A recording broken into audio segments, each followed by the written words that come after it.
بسم الله الرحمن الرحيم. يسرنا أن نقدم لأعزائنا تلاميذ السنة الثالثة الابتدائية كتاب قراءتي، وهو الجزء الثالث من هذه السلسلة، ويتضمن مجموعة من النصوص القرائية النثرية والشعرية تتخذ من بيئة الطفل منطلقا لها نحو اهتماماته وتطلعاته، كما يقدم نماذج من الموضوعات العلمية والأدبية والحضارية عامة. وتتخذ الطائفة الأولى من النصوص القرائية النثرية منطلقا للدرس اللغوي الأسبوعي، كما تعتبر الطائفة الثانية منها نصوصا مكملة للأولى، قصد من تقديم نماذج مختلفة منها إتاحة الفرصة للتلميذ لتوسيع آفاقه عن طريق قراءتها، وتمكين المعلم من أن يختار من بينها الأكثر ملائمة لتلاميذه.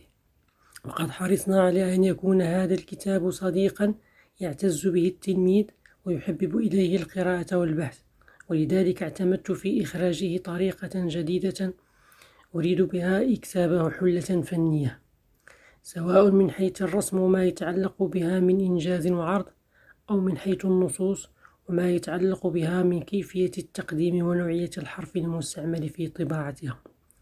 والمؤمل أن تتحقق الأهداف المرسومة لهذا الكتاب والغايات المرجو بلوغها من خلاله، والله ولي التوفيق. المدرسة قديما.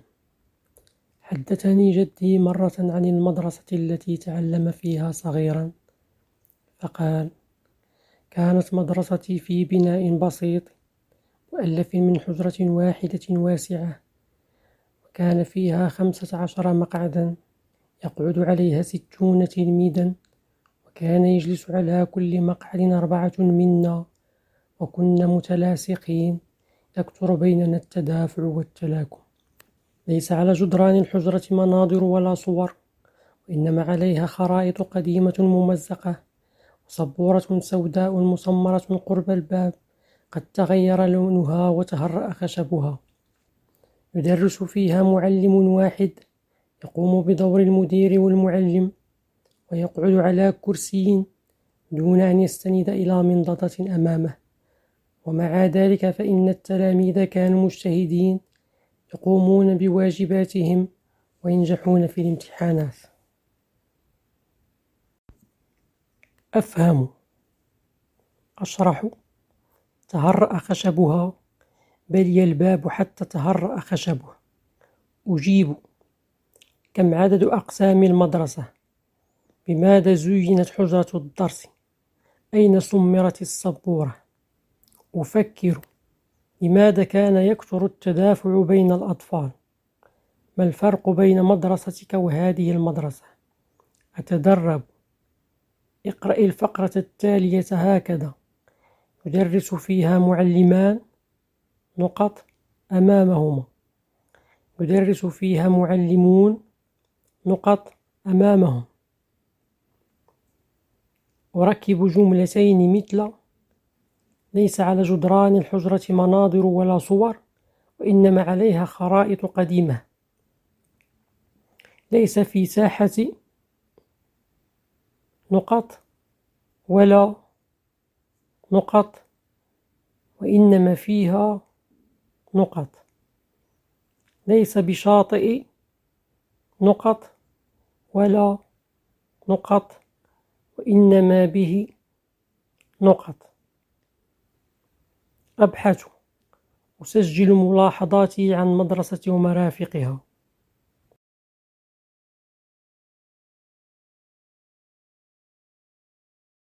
ذكريات تلميذ. كان معلمنا يعاملنا كالرجال الكبار، وكثيرا ما كان يقطع الدرس ويحدثنا عن متاعبه. كنا نسمع منه هذا ونضحك في بعض الأحيان ونتظاهر بالحزن في بعضها. كنت من المجتهدين الجالسين في أول الصفوف، وكنت أحب معلمي، فوراء جسده القصير ومشيته الغريبة ونظرته القاسية وطربوشه المائل إلى الخلف، كان وراء ذلك كله طيبة كنا نتحسسها بقلوبنا الصغيرة فنحبه. ولا أنسى يوم دخل علينا الفصل وترنحنا ونحن نقف له، وتناول من تحت إبطه أوراق إجابتنا في الاختبار، وسكتنا، فقد كان كل ما يمت إلى الاختبار بصلة يثير فينا الرهبة. وبعد أن التقط أنفاسه اللاهثة أشار إلي وأشاد بإجابتي، وأخرج ورقتي وتلاها كنموذج للإجابة. وأقول الحق، سرت في بدني فرحة عظمى أعادت إلي ذكر اليوم الجميل في حياتي، يوم رأيت رقمي بين الأرقام الناجحة في الامتحان.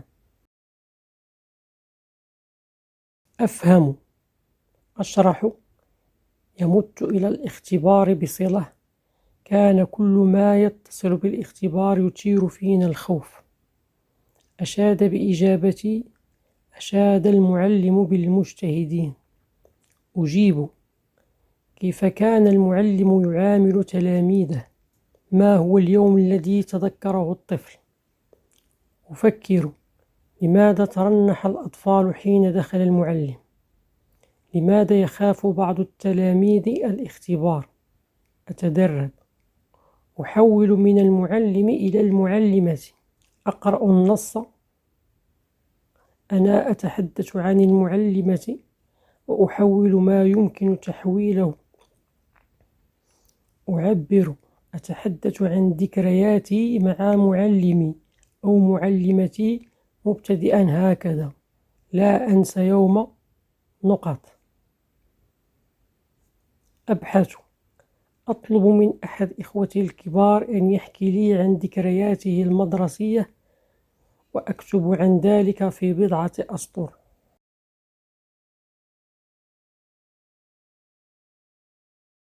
في الطريق إلى المدرسة، دخلت المدرسة، أي فرحة تعادل هذه، وتحررت من السروال البلدي والجلابة الفضفاضة لتمرح أطرافي في قميص وسرير قصيرين.